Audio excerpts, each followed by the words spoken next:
The crosshair held perfectly still. 24 years old and Sergeant Sarah Wraith Thorne had already mastered the kind of breath control that took most snipers a decade to learn. Her finger rested on the trigger with the confidence of someone who'd graduated top of her class from the most elite invisible warfare program the United States military had ever created. 3,000 yards of empty Afghan air separated her position from a man who'd spent 3 weeks proving he was untouchable.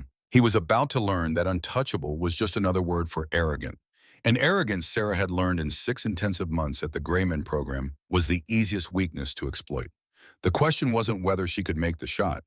The question was whether he'd be vain enough to give her the opportunity. 72 hours earlier, September 26, 2018, Forward Operating Base Sentinel, Afghanistan.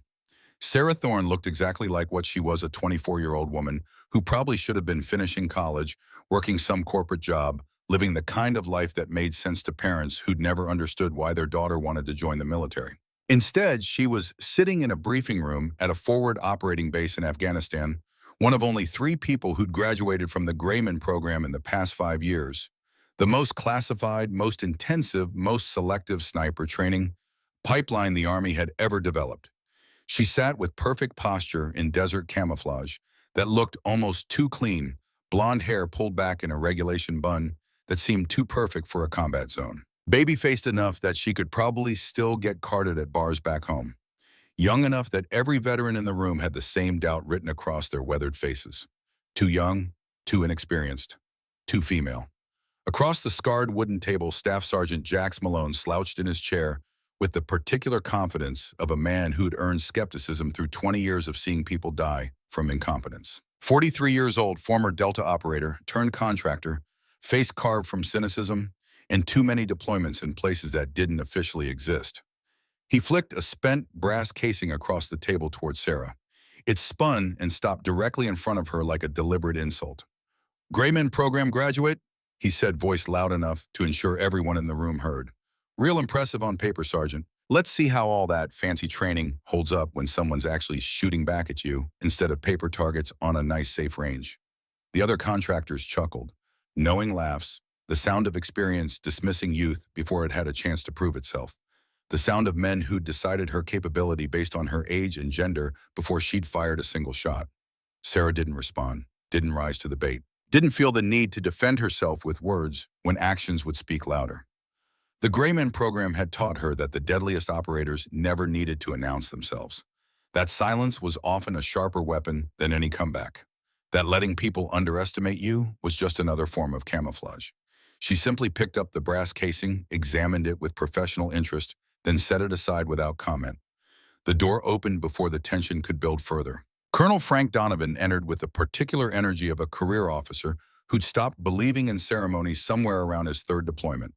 56 years old, pure infantry face permanently set to an expression that said he'd seen too much and trusted too little. He dropped a manila folder on the table with enough force to silence the room immediately. "Viktor Dreykov," he announced without preamble. "Call sign the Weaver, former Soviet Spetsnaz. Current age approximately 52. 9 confirmed kills in the past 3 weeks.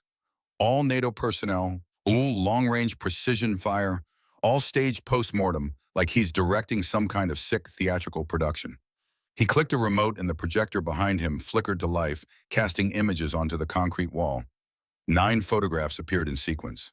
9 bodies arranged in poses that were far too deliberate, far too artistic to be random battlefield casualties. A British SAS sergeant positioned as if praying hands clasped with an expensive Cuban cigar placed carefully between dead fingers.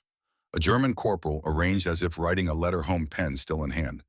A French lieutenant post-checking his watch, frozen forever, in the universal gesture of waiting for something that would never arrive. Not just kills, performances. Each one staged with theatrical precision that spoke of someone who viewed death as an art form rather than a military necessity. The intelligence assessment suggests he's not operating it for financial compensation or clear political ideology. Donovan continued, voice flat, with the practiced neutrality of delivering bad news to people who'd heard it all before. Analysis indicates he kills for the performance itself. Psychological warfare elevated to personal signature. He's treating this like theater, and we're his captive audience. Sarah studied each image with the analytical focus she'd developed during 6 months of learning to read battlefields like archaeologists read ancient sites. The positioning wasn't random. Each victim told a specific story. Each pose was calculated for maximum psychological impact on whoever found the body.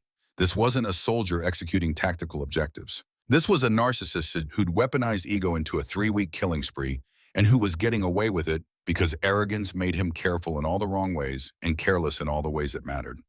Donovan clicked to the next image, and the temperature in the room seemed to drop. Lieutenant Kira Westbrook, United States Army, 28 years old, designated marksman. Body arranged almost peacefully against a sun-baked boulder, hands folded across her chest like she was sleeping with a queen of spades playing card tucked carefully into her collar. Dead 4 days ago. Lieutenant Westbrook was eliminated at an estimated range of 2,200 yards, Donovan said, and Sarah could hear the controlled anger underneath his professional tone. Confirmed Weaver methodology. Body staged approximately 6 hours post-mortem based on lividity patterns. She was good at her job. He was better. And he made damn sure we knew it. Sarah felt the weight settle in her chest. Not personal grief, she hadn't known Westbrook personally, but professional recognition. Another female sniper. Another woman proving capability in a role dominated by men who still questioned whether women belonged in combat. Another soldier reduced to a prop in someone's twisted performance art. Another name added to a list that needed to stop growing. We're establishing dedicated counter-sniper operations effective immediately. Donovan continued, his eyes moving methodically across the room before settling directly on Sarah. Sergeant Thorne will take tactical lead on locating and neutralizing the target. The room erupted in murmurs. Jax's chair scraped loudly against concrete as he sat forward. Sir, with all due respect, Sergeant Thorne is 24 years old with exactly 0 combat deployments on her record. The Weaver's been doing this since before she was born. Maybe we should consider someone with actual... I didn't ask for a vote, Malone. Donovan interrupted, voice carrying the particular edge of command that ended discussions before they started. I didn't request your input or your opinion. Sergeant Thorne has the training. You have the skepticism. I know which one is more likely to put rounds on target when it matters. He turned his full attention back to Sarah, and she could see the calculation in his eyes. The assessment, the hope that he'd made the right call. You'll be assigned a spotter, Specialist Marcus Rivera, 19 years old, fresh from advanced training at Fort Moore, good eyes, sharp mind, eager to learn. He's green as grass, but he's teachable, and he won't question your judgment based on your age. Questions. Sarah stood with the fluid confidence of someone who'd spent 6 months learning to move like a shadow. No, sir.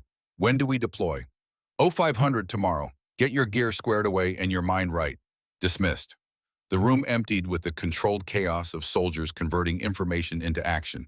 Equipment checks, ammunition requisitions, mental preparation for the kind of operation where mistakes were measured in body bags. Jax lingered near the door, studying Sarah with the intense focus of a man trying to reconcile his preconceptions with the reality standing in front of him.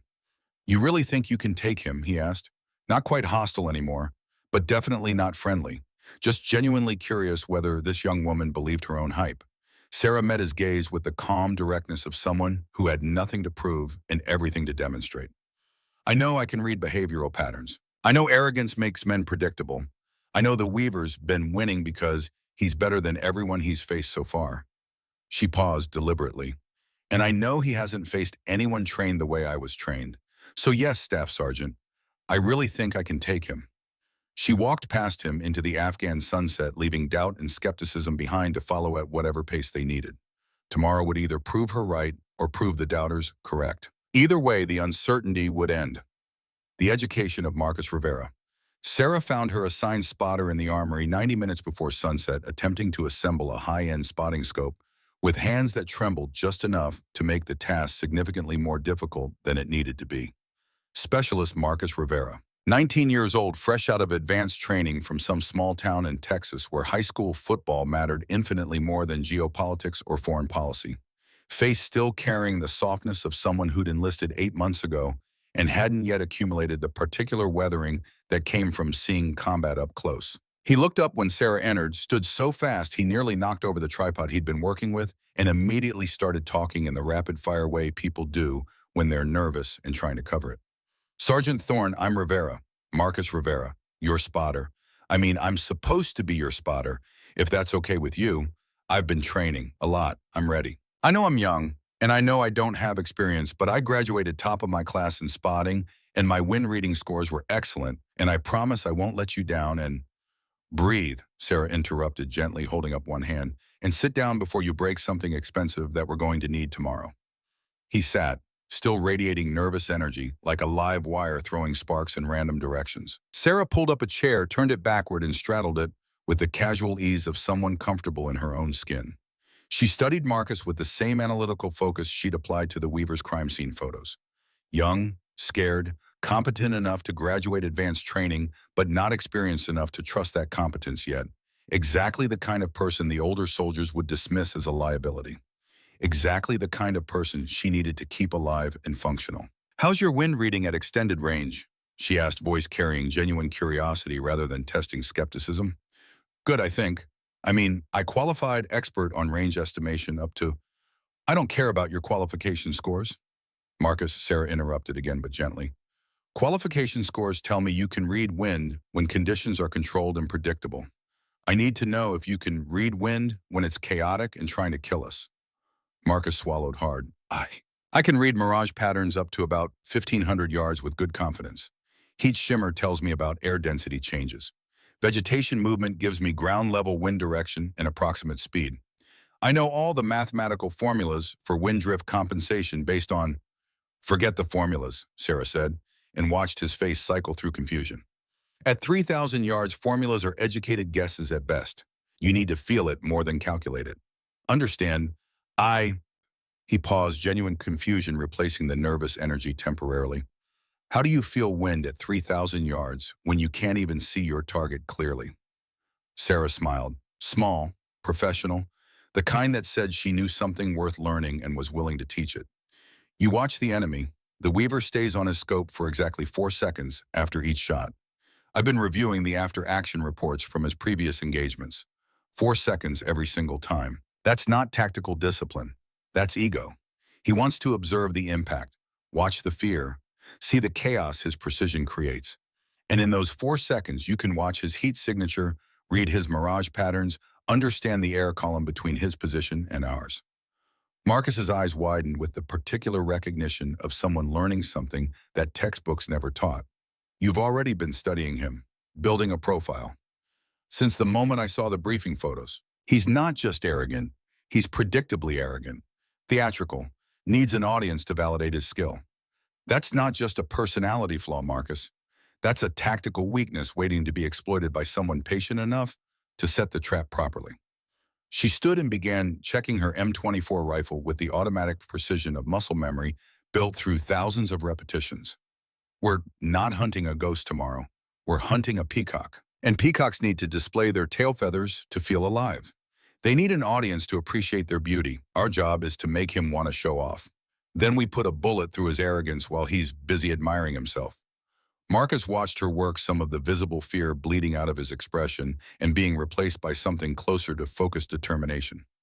"What if I mess up?" he asked quietly, the question carrying the weight of real fear rather than performance anxiety. "What if I call the wrong wind correction or misread the range or—" "Then I adjust," Sarah interrupted, not looking up from her equipment check.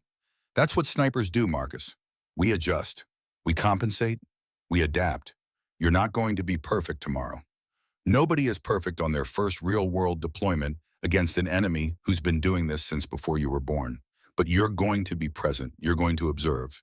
You're going to tell me what you see. And I'll handle converting that information into solutions." She finished her inspection, slung her rifle, and turned to face him directly. "You know why they assigned you to me instead of someone with more experience?" Marcus shook his head. "Because Colonel Donovan is smart enough to know that 2 young soldiers working together will communicate better than a 24-year-old trying to work with some 40-year-old who's already decided she's incompetent based on her age. You and I don't have that problem. We're both trying to prove ourselves. We're both dealing with skepticism from people who think age equals capability. We're both going to prove them wrong together."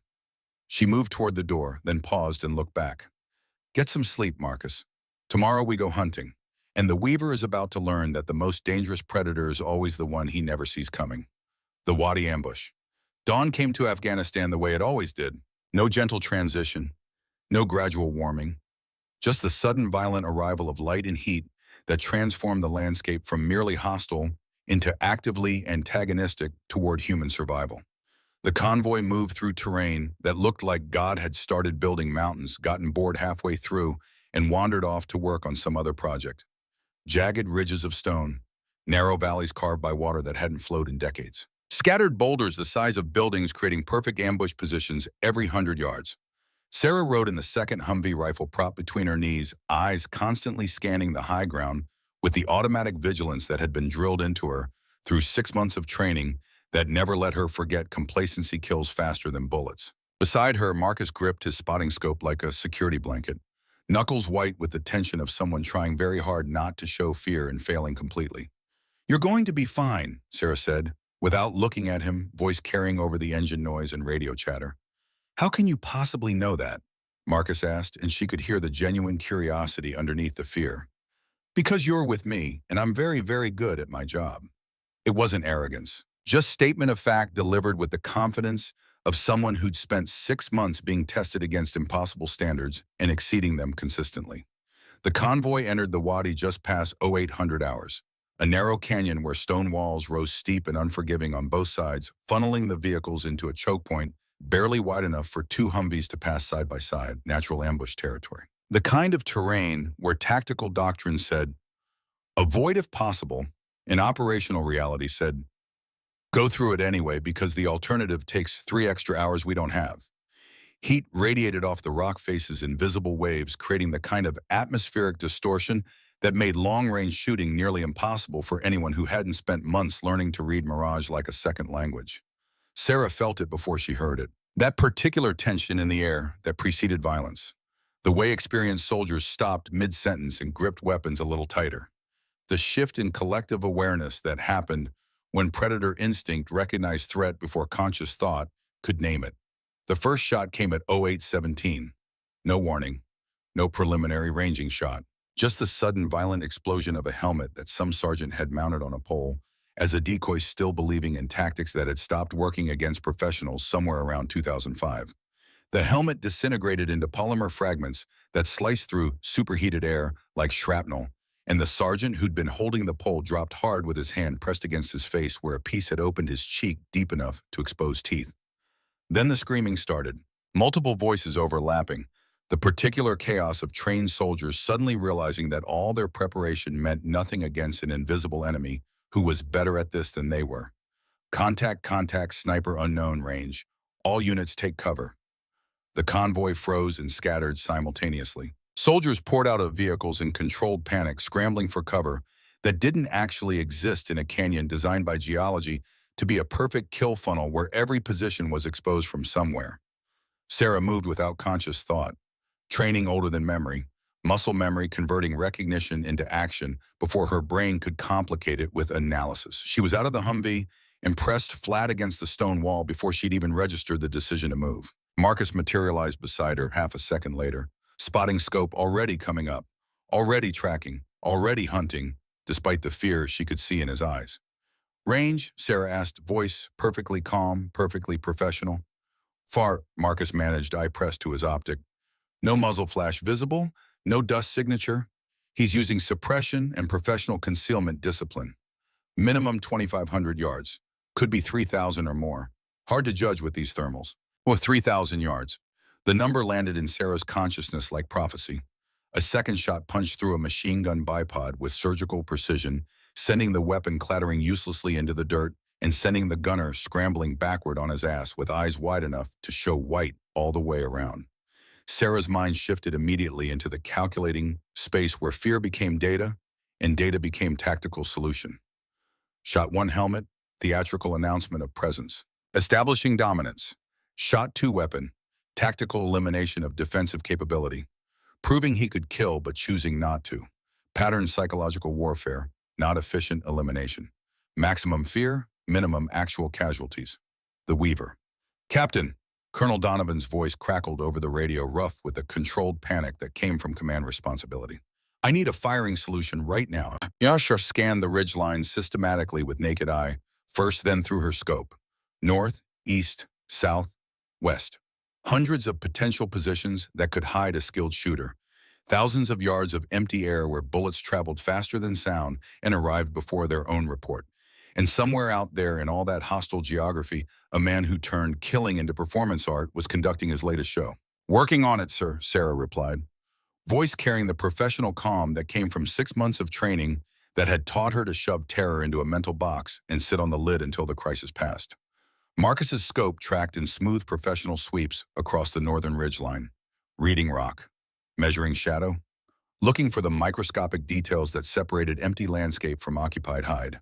Another shot, closer this time. A canteen exploded in a fountain of water that soaked the soldier who'd been reaching for it, sending a message that was crystal clear to everyone watching. "I see you. I choose when you die. You have zero control here." The silence after each shot was somehow worse than the impacts themselves. The waiting, the knowing another round was coming, but not knowing when or where or who would be next in the performance. And then Sarah noticed something, a pattern in the chaos, timing. She started counting in her head after the canteen explosion. 1, 2, 3, 4, exactly 4 seconds before the next shot came. Not the time it took to cycle a bolt-action rifle and acquire a new target that would be 2 seconds, maybe 3, for a professional working without a dedicated spotter. 4 seconds meant something else entirely. He was watching, staying on his scope after each shot to observe the reaction, to witness the fear his precision created, to see the performance he'd authored playing out in real time, to conduct his captive audience and wait for the applause of panic. "Marcus," she said quietly, barely audible over the ongoing chaos, "glass the northern ridge line, 3 o'clock position. Look for scope glint exactly 4 seconds after the next shot impacts." 4 seconds, Marcus asked, confusion obvious. "How do you?" He's watching his performance. Ego makes people predictable in ways they never realize. "Just trust me and glass that position on my mark." The next shot came 30 seconds later, punching through the radio antenna on the lead Humvee and killing their communications in a shower of sparks that meant coordination was about to get exponentially harder. Sarah counted silently. 1, 2, 3, 4. "Now," she whispered. Marcus's scope was already there and his breath caught audibly. "Got him. Scope flash, northern ridge, range." He paused, calculating with the mental mathematics that separated professional spotters from adequate ones. "Holy shit, Sergeant. 3,000 yards, maybe even more. I can't get an exact read with these thermals, but it's definitely over 3,000. 3,000 yards, over a mile and a half of empty air, in this heat, in this wind, with atmospheric conditions that made precision shooting at this distance something most snipers would call impossible, and the rest would call suicidal to attempt. The Weaver was either the best shooter Sarah had ever encountered, or he had a death wish that manifested as supernatural confidence, or both. Either way, he was teaching a masterclass in arrogance, and Sarah was taking very careful notes. "Can you make the shot?" Donovan asked over the dying radio system. Sarah looked at Marcus, found him already doing the mathematical calculus. Wind speed and direction, distance and elevation, barometric pressure and temperature gradients. The 1,000 variables that turned long-range shooting into something closer to witchcraft than science. "Negative, sir," Marcus reported after careful consideration, and Sarah respected him for his honesty. "Range is too extreme. Too many thermal distortions creating mirage. Air density is all wrong for this distance. We'd be guessing and guessing at 3,000 yards means putting rounds into empty rock and wasting ammunition we might need later." He was absolutely right. Professional assessment delivered without ego or false confidence. But across 3,000 yards of hostile territory, the Weaver had just proven that guessing wasn't his problem. "All units hold position," Donovan ordered over the radio. "Nobody moves. Nobody gives him another target. We wait for air support to arrive and light up that ridge." The soldiers froze in place, pressed against stone that radiated yesterday's heat and tomorrow's indifference, breathing shallow, moving minimally, reduced to prey that had finally learned the predator's rules and submitted to them with the particular helplessness that comes from knowing resistance means death. Sarah felt the familiar weight settling on her shoulders, not burden, opportunity. She studied the ridgeline where Marcus had spotted the glint. 3,000 yards, the exact distance where skill met hubris, where competence collided with confidence, where she could prove that the Gray Man program hadn't made a mistake graduating someone barely old enough to legally buy alcohol. "Sir," she said into her radio, "request permission to establish counter-sniper observation position." Static, the sound of command calculating acceptable risk. Then Donovan's voice heavy with the weight of decisions that would outlive this mission. "Granted, but Sergeant, sir." A pause, long enough to carry everything neither of them were saying. Make it count. We've got 40 soldiers depending on you being as good as your training says you are. Sarah keyed her mic twice. Acknowledgement without words. Marcus was already moving following her lead, learning through direct observation the way the best soldiers always did. Behind them, 40 men waited for deliverance from an enemy. They couldn't see, couldn't fight, could only endure until someone smarter or luckier made the threat stop. Ahead, somewhere in 3,000 yards of heat, shimmer, and ancient stone, the Weaver was conducting his performance, completely unaware that his audience was about to include someone who'd been trained specifically to hunt people who thought they were unhuntable. And Sarah Thorne, the youngest Grayman program graduate in its classified history, began the careful mathematics of turning a hunter into prey. The shot that would define her entire career was taking shape in her mind. She just needed him to be arrogant enough to take it. The heat turned the wadi into a furnace by midday. Sarah had positioned herself in cover that was adequate without being optimal, professional without being perfect, and was now carefully cataloging everything the Weaver had inadvertently left behind. Because arrogant men always left something, some signature of their superiority, some proof they'd been there. It was just a matter of knowing where to look. Among the scattered debris near the sergeant's position, shattered equipment, spent brass from panicked return fire, medical waste from treating the facial lacerations, she found what she'd been searching for without knowing exactly what it would be. A cigar wrapper. Silver foil, embossed with gold filigree trim. European manufacturer stamped right into the design. Monte Cristo, Cuban. Premium tobacco that probably cost more than a private's monthly combat pay. Not the cheap machine-rolled garbage soldiers bought at the PX with their deployment money. This was luxury. Refinement. The kind of indulgence that screamed, I'm sophisticated, even in a war zone where sophistication was a liability that added weight without adding capability. Sarah palmed it smoothly, years of learning to be invisible, making the movement look like she was just checking the ground for more casualties. She showed it to Marcus without drawing attention from the other soldiers scattered around them. That's definitely not military issue, Marcus whispered, studying it with growing understanding. No, Sarah agreed quietly. It's signature. He was here days ago, probably, scouting positions, planning fields of fire, rehearsing his performance. And he's so supremely confident in his superiority that he didn't bother policing his brass or cleaning up after himself. She turned the wrapper over in her fingers, studying it like an archaeologist examining an artifact that could unlock entire civilizations. He's vain, she continued, voice barely above a whisper. Needs luxury even in a combat zone. Needs the world to know he's sophisticated and refined. That he's better than the common infantry who make do with whatever the supply chain delivers. That's not just personality quirks, Marcus. That's tactical weakness waiting to be exploited. Marcus was catching on his natural intelligence, overcoming his inexperience. If he's vain enough to smoke expensive cigars in a war zone, he's vain enough to need his kills to be seen. Appreciated. Validated. Exactly. And the Grayman program taught me that the deadliest weapon against arrogance isn't superior firepower or better equipment. It's invisibility. It's patience. It's letting them believe they're the smartest, most skilled, most dangerous person on the battlefield, right up until the moment their pride makes them visible and you put a round through their ego. She pocketed the wrapper carefully, mind, already building the architecture of a plan that felt simultaneously brilliant and completely insane. I'm going to bait him, she said, but not with position or movement, with performance. I'm going to give him exactly the show his ego expects to see. What kind of show? Sarah smiled, and there was something almost predatory in it. The kind where a young, inexperienced female soldier panics under pressure and makes every amateur mistake in the book. The kind that confirms everything his arrogance wants to believe about people like me. The decoy construction.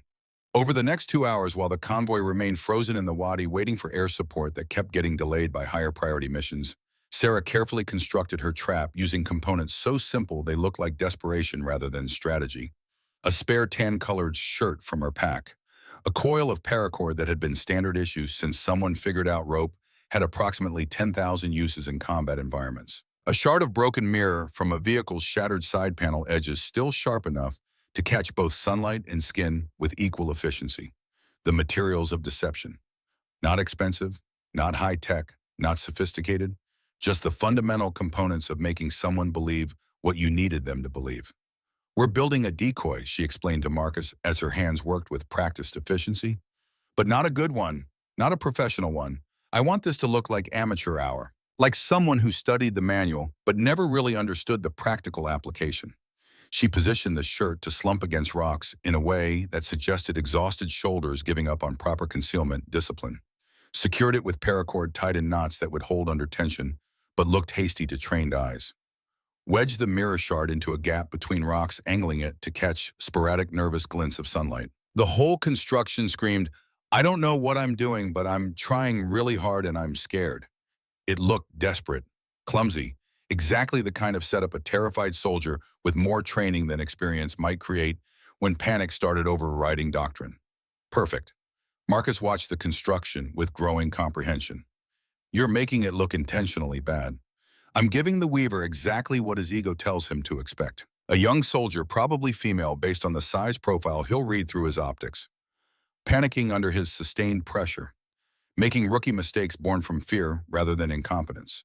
Trying to hide and failing because the manual never prepared her for someone this good.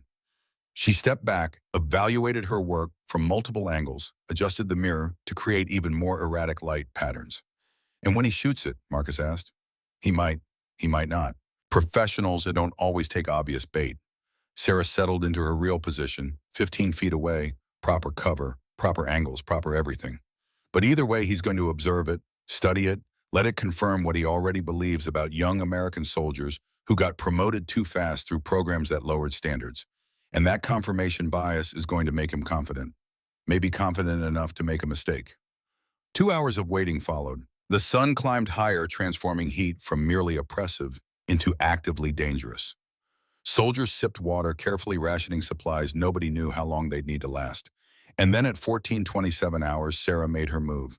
She deliberately shifted position, letting her silhouette show against the canyon wall for exactly 2 full seconds before dropping back into cover. The kind of movement cramp that forces soldiers to readjust even when they know it's tactically dangerous. The kind of mistake someone young and scared might make when their body overrode their training. Marcus's breath caught. You just painted a target on yourself. I painted the story he wants to believe, Sarah corrected calmly. They waited. Different waiting now. Not passive endurance, active hunting, predators lying in wait for prey to commit to the bait. Somewhere across 3,000 yards of stone and heat and thin mountain air, the weaver was making calculations, adjusting his scope, reading wind patterns, preparing to deliver another message written in supersonic copper and lead. The shot came at 14:31, not at Sarah's briefly exposed position, at the decoy. The mirror shard exploded in a spray of glass fragments that caught sunlight like 10,000 falling diamonds. The shirt collapsed as paracord severed with surgical precision. The whole construction came apart in a display of marksmanship that would have been genuinely beautiful if it wasn't so terrifying. 3,000 yards, through heat distortion that made most shooters give up at half that distance, into a target barely larger than a human torso. First shot. The weaver had just proven he could hit anything he wanted from any range that mattered to conventional military operations. Sarah smiled. He'd taken the bait. He bought it, Marcus breathed, voice carrying equal parts awe and residual fear. But Sarah's smile faded as she processed what happened next, or more precisely, what didn't happen. The weaver should have fired a follow-up shot, should have confirmed the kill, should have pressed his advantage against what he believed was a panicked amateur whose hiding spot had just been spectacularly destroyed. That's what arrogant shooters did. They made sure. They confirmed. They added insult to injury because ego demanded complete and total victory. Instead, silence. 4 seconds became 8. 8 became 16. 32. A full minute. No follow-up shot. No confirmation attempt. Just the profound quiet of a predator who'd suddenly recognized that maybe possibly the prey was smarter than initial assessment suggested. Marcus, Sarah said slowly, tactical instinct, screaming warnings. Did he relocate any movement signatures? Marcus swept his spotting scope across the ridge with methodical precision. North to south, high to low, looking for the microscopic indicators that separated empty terrain from occupied fighting position. Heat shimmer from recent muzzle blast, dust disturbance from a shooter shifting weight, scope glint from a new angle. Negative, he finally reported, frustration obvious in his voice. No movement visible, no heat signature changes, no secondary position indicators. He's either completely static or Marcus trailed off. Or he's smart enough to recognize a setup when he sees one, Sarah finished. He shot the decoy because professional discipline said eliminate potential threats. But he didn't follow up because professional caution said it might be bait. She felt grudging respect for the Weaver's tactical acumen. He was good, better than the briefings had suggested. Smart enough to be aggressive and cautious simultaneously. Experienced enough to trust his instincts when something felt wrong. This wasn't going to be as simple as she'd hoped. "So what now?" Marcus asked. Sarah was quiet for a long moment, mind running through tactical options and discarding most of them as quickly as they formed. "Now I stopped trying to trap him with setup," she said slowly, plan crystallizing as she spoke, "and start trapping him with performance. I'm going to show him exactly what he wants to see. A gray man graduate who can't actually perform under combat pressure. A textbook soldier whose theory doesn't translate to real-world application." "You're going to fake failure," Marcus said, understanding dawning. "I'm going to be failure," Sarah corrected. "Publicly, completely, undeniably. I'm going to miss shots by miles. Make adjustments that are obviously wrong to anyone with tactical training. Show everyone in this convoy that I'm exactly what the skeptics always said, too young, too inexperienced, too female to handle real combat. That's either absolutely brilliant or completely insane." "It's both," Sarah agreed. "The best plans usually are." First light the following morning it painted the wadi in shades of gold and copper that would have been beautiful in any context that didn't involve invisible death. Sarah had positioned herself deliberately, not in optimal cover, not on tactical high ground, just an adequate concealment that someone panicked might choose when they'd stopped thinking strategically and started thinking survival. The entire convoy watched with the heavy weight of hope that felt more burdensome than body armor in summer heat. Colonel Donovan had gathered the soldiers at 0530 and explained in minimal words that Sergeant Thorne had tactical authority over counter-sniper operations, that all personnel would hold position and allow her to work, and that anyone who interfered would be handling perimeter sanitation duty for the remainder of the deployment. Nobody asked questions. Nobody needed to. They just watched with expressions that ranged from hope to skepticism to the kind of grim resignation that came from experience with young officers who got people killed through incompetence. Sarah settled behind her rifle, made a deliberate show of adjusting her scope with hands that trembled just slightly. Not from fear, she felt perfectly calm, but from performance. The visible tremor of someone whose confidence had been shattered by sustained enemy pressure and was trying desperately to rebuild it through mechanical routine. She was an actress now, playing the most important role of her life. Marcus lay beside her in proper spotter position, scope trained on the northern ridge. "Range," Sarah asked, voice just loud enough to carry to the nearby soldiers. Just uncertain enough that people would notice. 3,000 yards, Marcus reported, playing his assigned role perfectly. Wind quartering left at 6 knots. Thermal distortion moderate, but building as temperature increases. Current shot window is optimal but narrowing. We probably have 40 minutes before mirage becomes a significant complicating factor. All accurate information.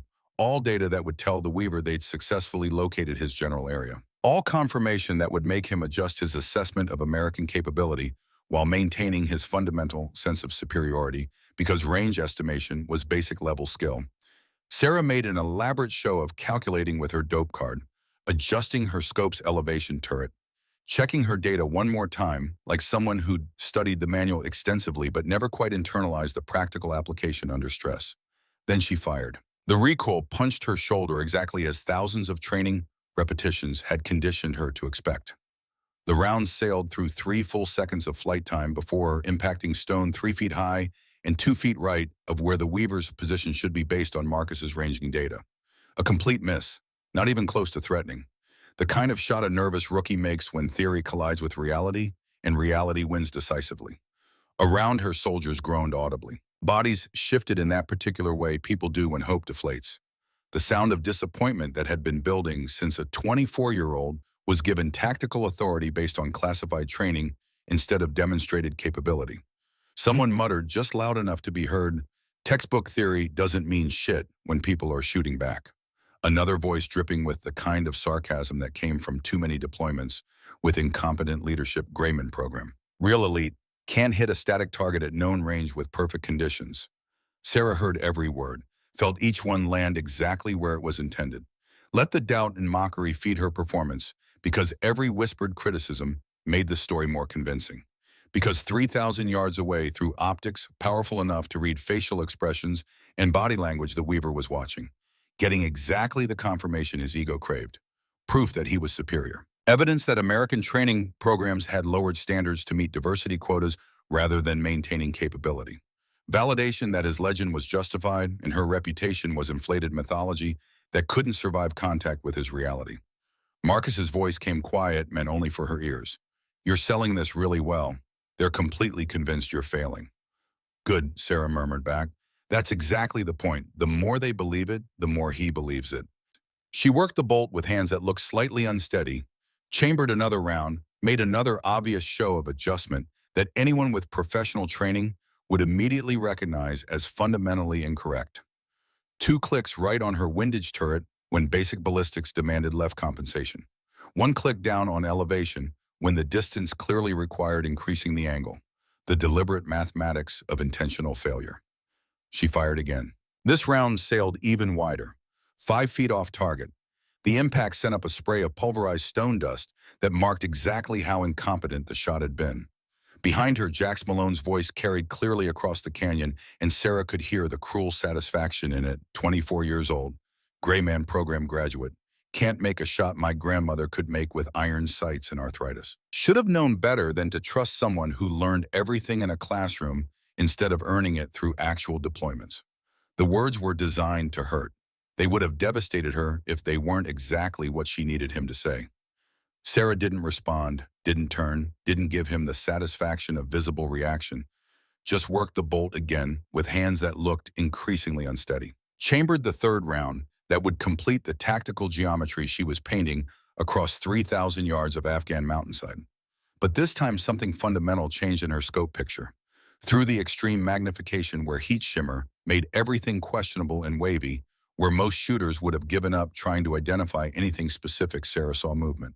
The Weaver, standing, not crouched in professional concealment, not hidden behind the cover that had kept him invisible and untouchable for 3 full weeks.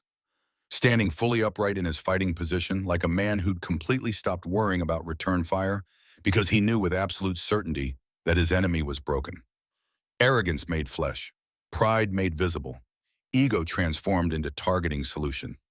Exactly what Sarah had been engineering for the past 18 hours. Marcus's breath caught audibly beside her.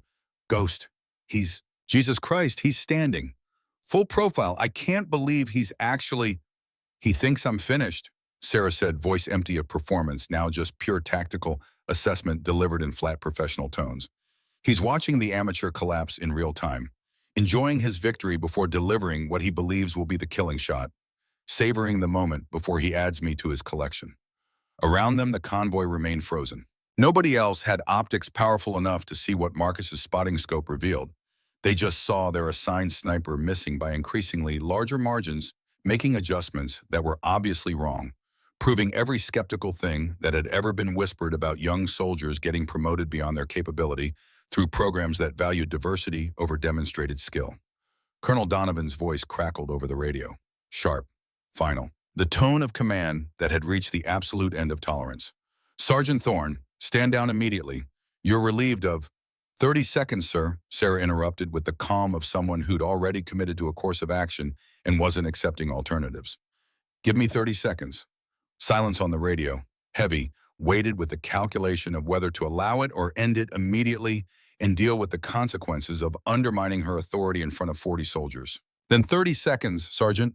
After that, you're done regardless of outcome. Make it count or make it quick. Sarah's finger found the trigger. Not pulling yet, just feeling the cold metal. The mechanical precision of German engineering that would convert her intention into supersonic consequence. The Weaver stood tall in his high 3,000 yards distant, confident, superior, already victorious in his mind, conducting what he believed was the final movement of a performance he'd authored perfectly.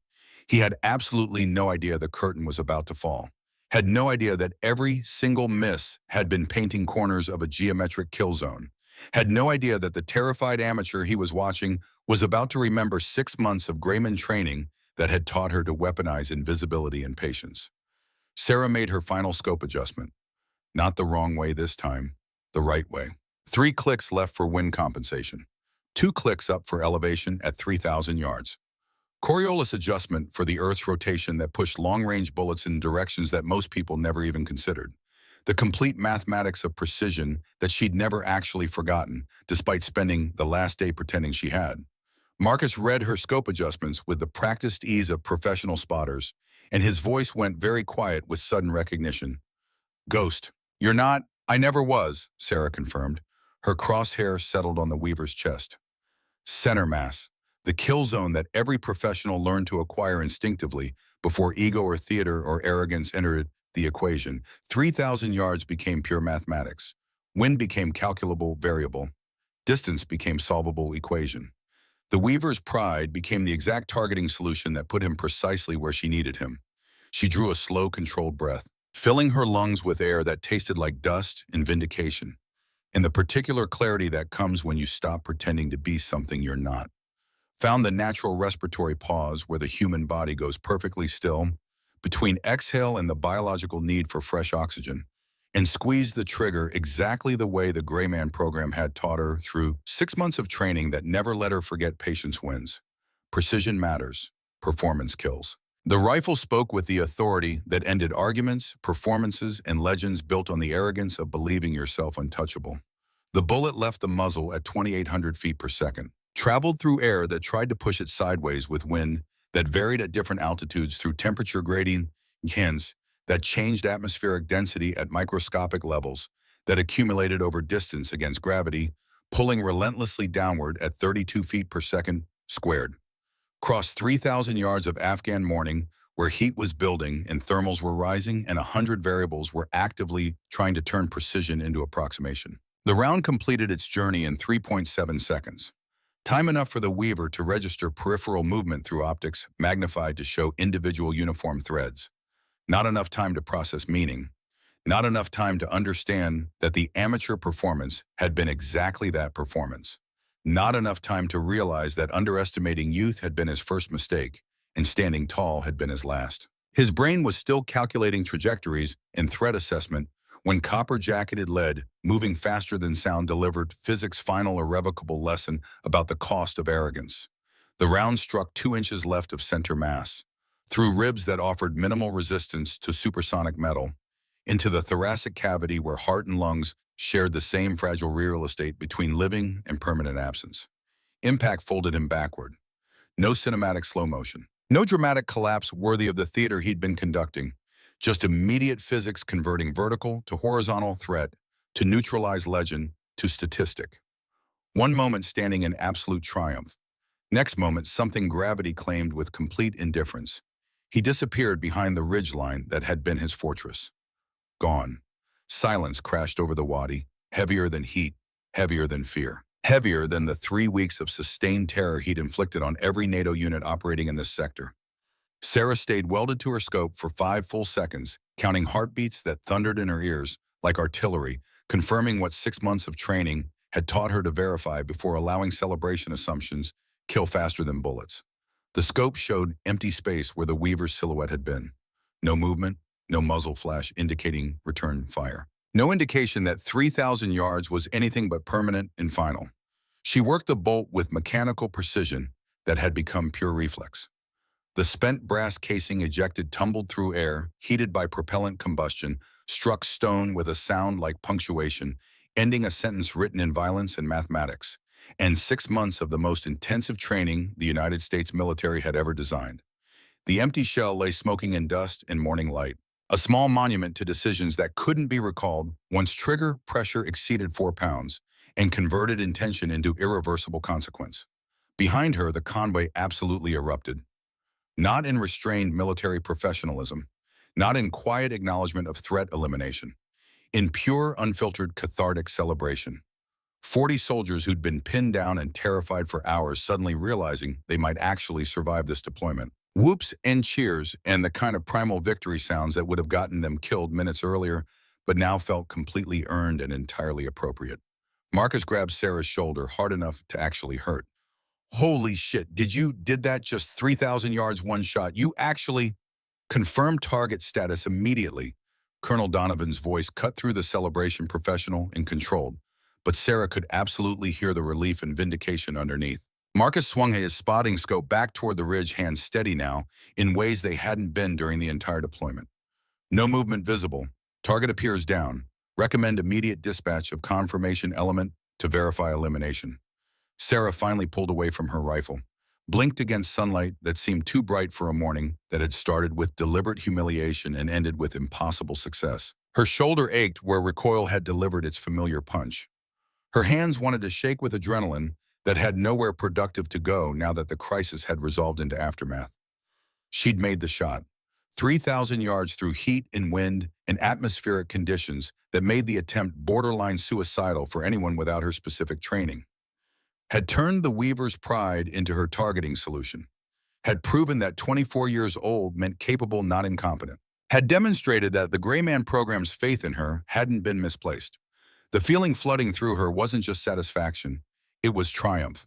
Pure, uncomplicated, completely earned through patience and precision and performance that had required degrading herself publicly before demonstrating capability privately. Hell of a shot, Sergeant, Jax Malone's voice. Sarah turned to find him standing 5 feet away, no longer leaning with skeptical, casual ease, but standing at something approaching attention.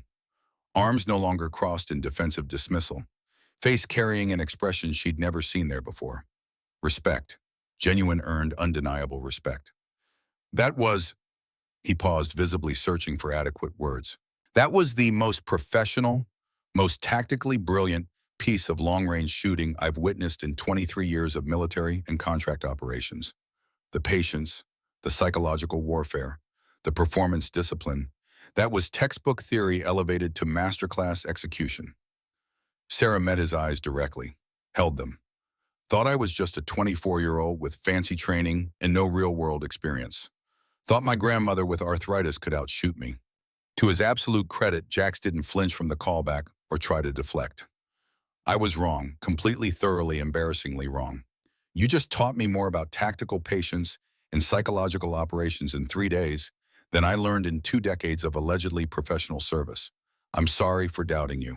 I'm sorry for undermining you in front of the unit. I'm sorry for being exactly the kind of closed-minded asshole who makes this job harder for people like you. The apology landed with genuine weight. Sarah extended her hand. Apology accepted.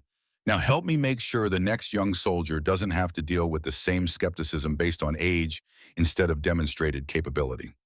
Jax took it, grip firm and professional, the handshake between equals acknowledging each other. Deal. And for the record, Sergeant Thorne, the Grayman program knew exactly what they were doing when they graduated you. You just proved that in the most decisive way imaginable. He walked away, already moving toward other soldiers, reorganizing security posture, now that the primary threat had been eliminated, and Sarah could hear him telling people to unfuck themselves and get back to professional standards. Marcus stood nearby, face carrying an expression somewhere between wonder and the kind of awe that came from witnessing something genuinely extraordinary. Did that actually just happen? Did Jax Malone just apologize to you in front of everyone? People change their assessment when presented with sufficient contradictory evidence. Sarah replied, already beginning to pack her gear with practiced efficiency. The evidence was 3,000 yards of ballistic perfection that ended a 3-week siege in one shot. That tends to be pretty persuasive. You made it look easy. Sarah paused. Looked at her 19-year-old spotter, who'd been terrified 72 hours ago and was now grinning like he'd personally won the lottery. It wasn't easy, Marcus. It was 6 months of the hardest training I've ever experienced, condensed into 3 days of tactical patience and performance discipline. 6 months of learning to be invisible, condensed into making one man visible at exactly the wrong moment for him. Nothing about this was easy. She shouldered her rifle. But it was worth it. Come on, let's see what the confirmation team finds up there. The confirmation team returned 93 minutes later, moving with the particular deliberate pace of soldiers who'd encountered something that required mental processing before official reporting. Lieutenant Morrison led the element down from the ridge, face professionally blank, in the way junior officers learn to mask reaction until formal debriefing, but his eyes were telling comprehensive stories before his mouth ever opened. Target confirmed, eliminated. He reported to Colonel Donovan with the flat precision of someone reading from carefully memorized script. Single gunshot wound, entry left of center mass, exit through posterior thoracic cavity with massive tissue disruption. Death was instantaneous based on wound characteristics and complete absence of defensive positioning. Around the gathered soldiers, something fundamental released. Not just relief, vindication, validation, the understanding that Sarah's impossible shot had been exactly as advertised, and then some. Morrison continued maintaining professional neutrality with visible effort. We recovered extensive personal effects, custom weapon intelligence materials, and staging equipment. Multiple items of significant evidentiary value. He began methodically setting recovered items on the Humvee hood, like artifacts in a museum dedicated to the intersection of skill and psychopathy. The rifle came first, custom European build, probably German or possibly Austrian craftsmanship, based on proof marks and design language. Walnut stock real wood in a combat environment where polymer was standard because weight mattered, decorated with silver inlays featuring Cyrillic script that probably spelled something profound about honor or mastery or the warrior's path. Vanity literally weaponized into functional equipment, but it was the barrel that drew every eye and stole every breath in the immediate vicinity. Names. 48 names carved into blued steel with jeweler's precision and obvious care. Each one a victim, each one a trophy, each one a signature written in someone else's blood and displayed with the kind of pride that came from viewing murder as performance art rather than military necessity. Soldiers crowded closer despite themselves reading names of brothers and allies and fellow professionals who'd fallen to this particular weapon over the course of what had apparently been a very long, very successful career. Sarah found Lieutenant Kira Westbrook's name, seventh from the bottom of the list. Lieutenant Kira Westbrook, September 22nd, 2018, 4 days ago, while Sarah was still in transit to Afghanistan. While the Weaver was adding another name to his collection with the confidence of someone who'd never failed and had no reason to believe he ever would. And below Westbrook's name, something that made Sarah's chest tighten with cold satisfaction, an incomplete engraving. Jagged termination mid-letter, Sergeant S. Thor the Weaver had been carving her name, preparing the inscription before delivering the kill, planning to add her to his gallery with the supreme confidence of someone who'd studied her profile and decided she represented no actual threat worth worrying about. Number 49 in a collection that would never ever be completed. Sarah stared at those incomplete letters, her name, her rank, the memorial that would have marked her transformation from living soldier to dead statistic in this madman's personal art gallery. She felt no fear, no retroactive terror at how close she'd theoretically come to being added to that list. Just cold, pure satisfaction that she'd ended this collection before the engraving could be finished, before number 49 could become number 50, 60, 70. He was that confident, Marcus said quietly beside her, voice carrying something approaching awe. He started carving your name before he'd even taken the shot, before you'd even given him an opportunity. Just assumed it was inevitable. Arrogance, Sarah replied simply.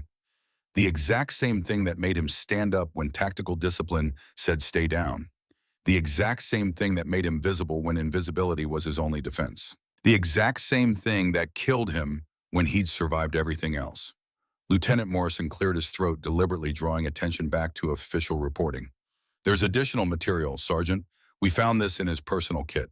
He produced a leather-bound journal, expensive, well-maintained, the kind of thing absolutely no professional soldiers should carry into combat environments where weight was precious and every ounce needed tactical justification. It's a diary, Morrison continued.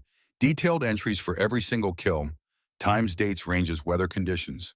Detailed descriptions of how he staged each body, philosophical justifications for why he chose specific poses. He trailed off, visibly struggling for appropriate words. It's comprehensive evidence of severe narcissistic pathology manifesting as ritualized murder, Sarah supplied clinically. Can I see it? Morrison handed it over and Sarah flipped through pages documenting 48 kills in handwriting that was surprisingly elegant. 48 detailed descriptions of staging and symbolism. 48 entries from someone who genuinely believed he was creating art rather than committing war crimes. She found the most recent entry. Read it aloud for the assembled soldiers. Day 73, American sector. New target identified through intercepted communications. Female sniper, sergeant rank. Very young, perhaps mid-20s. Grayman program graduate according to intelligence assessment. Perfect addition to collection. Will stage with broken mirror to represent the shattered vanity of American military allowing women into combat roles they fundamentally cannot fulfill at professional level. Engraving prepared in advance. Shot planned for dawn tomorrow after subject reveals position through inevitable amateur errors born from inadequate training and insufficient experience. The silence that followed was profound and comprehensive. Then Jack started laughing, not cruel mockery, just genuine amusement at cosmic irony and tactical perfection. He thought you were vain, Jack said, voice carrying across the canyon. Thought you'd reveal yourself through amateur mistakes born from vanity and inadequate training. Meanwhile, you were deliberately manufacturing amateur mistakes to bait him into revealing himself through his own vanity and overconfidence. That's not just tactically brilliant. That's operationally beautiful in ways I didn't know were possible. Sarah closed the journal, handed it back to Morrison. Make sure this gets to intelligence immediately. Everything he wrote, every pattern he documented, every methodology he detailed. So the next person who tries to replicate his approach knows we've already decoded the entire psychological framework and developed countermeasures. She turned to address the gathered soldiers, directly 40 faces watching her, with expressions ranging from respect to awe to the particular admiration that came only from witnessing genuine excellence under impossible pressure. The Weaver made one critical, fatal mistake, she said, voice carrying clearly across the wadi. He believed his own legend, believed he was untouchable because distance and skill made him safe, believed young meant incompetent, believed female meant incapable, believed that confidence and arrogance were equivalent to actual skill. She touched her rifle almost affectionately. 3,000 yards taught him the difference, taught him that arrogance is just vulnerability, waiting for someone patient enough to exploit it, taught him that age doesn't determine capability, taught him that the most dangerous opponent is always the one you underestimate completely. Colonel Donovan stepped forward, and Sarah could see something in his expression that looked suspiciously close to pride. Sergeant Thorne demonstrated textbook tactical patience combined with genuinely innovative psychological warfare. She deliberately made herself appear incompetent to exploit enemy ego and arrogance. That's graduate-level operational thinking executed flawlessly by a soldier on her first combat deployment. Let that be a permanent lesson to anyone who equates age or gender with capability. He looked directly at Jax and the other contractors. The Gray Man program doesn't graduate people because they meet demographic quotas or satisfy diversity requirements. They graduate people because those people are demonstrably, measurably, objectively better than everyone else who attempts the training. Sergeant Thorne just proved that in the most decisive manner imaginable. The convoy finally moved out of the wadi at sunset, leaving behind only tire tracks and the rapidly fading heat signature of vehicles that had been stationary for far too long. Sarah rode back to FOB Sentinel in the lead Humvee, this time rifle resting between her knees, watching the Afghan landscape transform from hostile to merely indifferent as distance separated them from the kill zone. Marcus sat beside her, still processing everything that had happened, with the particular intensity of someone whose entire worldview had shifted in 72 hours. Can I ask you something, he said eventually. Always. When you were taking those intentional misses, when everyone was laughing and saying you were incompetent, when Jax was publicly questioning your capability, how did you stay calm? How did you not get angry or defensive or feel the need to prove yourself immediately? Sarah considered the question seriously, gave it the weight it deserved. Because anger is wasted energy, Marcus. The Gray Man program taught me that emotion on the battlefield is weight you literally cannot afford to carry. Every ounce of anger is an ounce of focus you're not directing toward the actual mission. Every second spent being defensive is a second you're not spending on tactical assessment. She adjusted her rifle's position slightly. Jax's doubt wasn't personal, even though it felt personal. It was data. It told me exactly what the Weaver would also believe when he observed my performance. Young female soldier equals incompetent. I used that assumption as tactical camouflage, made myself invisible through their expectations. Let them underestimate me right up until the single moment when being underestimated became his fatal mistake. That's, Marcus paused, searching for words. That's really, really smart. That's survival, Sarah corrected gently, and it's the exact same skill you'll need when you're leading operations. People will doubt you because you're young. Use it. Let them underestimate you right up until the moment you prove them catastrophically, undeniably wrong. Then they'll never underestimate you again. The Humvee hit a pothole, jostling everyone inside. You going to stay in? Marcus asked. After this deployment, Sarah smiled slightly. The Gray Man program wants me for instructor duty. Apparently 3,000-yard kills using psychological warfare and tactical patience are worth teaching to the next generation. You'd be an amazing instructor. I'd be a 24-year-old instructor teaching people twice my age. That'll be interesting. They'll listen, though, after this. Maybe, or maybe I'll have to prove myself all over again with a different audience. Sarah shrugged. Either way, I'll handle it. That's what we do, Marcus. We adapt, we overcome, we prove ourselves as many times as necessary until people stop making us prove ourselves. The convoy rolled through FOB Sentinel's gates as full darkness settled over Afghanistan. Soldiers dismounted with the particular relief that came from surviving something that could have easily gone very differently. Jax found Sarah as she was securing her weapon in the armory. "Got something for you," he said, pulling an object from his pocket. The spent brass casing from her 3,000-yard shot, polished to mirror finish. Engraved with simple text, 26th of September, 2018. 3,000 yards, the Weaver Sergeant S. Thorne. Sarah took it, surprised by the gesture. "You had this made." Took it to the machine shop, called in a favor. Jax met her eyes. "I want you to keep this. Look at it whenever someone doubts you. Remember that you ended a 3-week siege with one impossible shot and tactical brilliance that most operators never achieve in entire careers.